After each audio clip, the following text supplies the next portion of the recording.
Delivery అయ్యాక ఇంట్లో పెద్దవాళ్ళు చెవిలో కాటన్ పెట్టుకోవాలి, తలకి స్కార్ఫ్ వేసుకోవాలి, 10 రోజుల పాటు స్నానం చేయకూడదు, ఫ్యాన్ స్పీడ్గా పెట్టుకోవద్దు, ఏసీ వేసుకోకూడదు, ఇట్లా చేస్తే బేబీకి జలుబు వస్తుంది, చెవిలోంచి గాలి వెళ్ళిపోతుంది అని చాలా జాగ్రత్తలు చెప్తా ఉంటారు.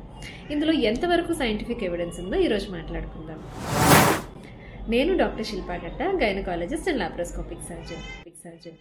చెవిలో కాటన్ పెట్టుకోవడం వల్ల ఇయర్ వ్యాక్స్ బ్లాక్ అయ్యి ఇన్ఫెక్షన్స్ అయ్యే ఛాన్సెస్ ఉంటాయి. సో చెవిలో కాటన్ పెట్టుకోవడం అన్నది scientifically not recommended.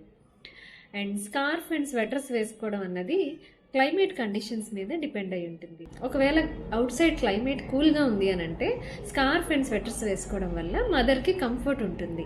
In case అది సమ్మర్స్లో అయినా, లేదంటే ఆల్రెడీ మదర్కి హాట్ అండ్ స్టఫీగా ఫీల్ అవుతున్నప్పుడు స్కార్ఫ్ అండ్ స్వెటర్స్ వేసుకోవడం వల్ల ఇంకా డిస్కంఫర్ట్ పెంచినట్టు అవుతుంది. 10 రోజుల పాటు స్నానం చేయకుండా ఉంటే మదర్కి డిస్కంఫర్టే కాకుండా స్కిన్ మీద బ్యాక్టీరియా చేరుకొని wound infections and again infections కూడా అయ్యే ఛాన్సెస్ ఉంటుంది. సో డెలివరీ తర్వాత ఫాస్ట్గా కోలుకోవాలి అని అంటే ఈ 5 టిప్స్ మదర్స్ పాటిస్తే సరిపోతుంది. Number 1, healthy and nutritious diet తీసుకోవడం. నెంబర్ 2, మంచిగా ఫ్లూయిడ్స్ తీసుకోవడం. నెంబర్ 3, డైలీ స్నానం చేసి హైజీనిక్గా ఉండడం. Number 4, wound care.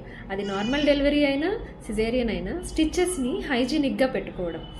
Number 5, baby పడుకున్నప్పుడల్లా మదర్ కూడా రెస్ట్ తీసుకోవడం. ఇవి చేస్తే త్వరగా కోలుకుంటారు. For more updates follow us.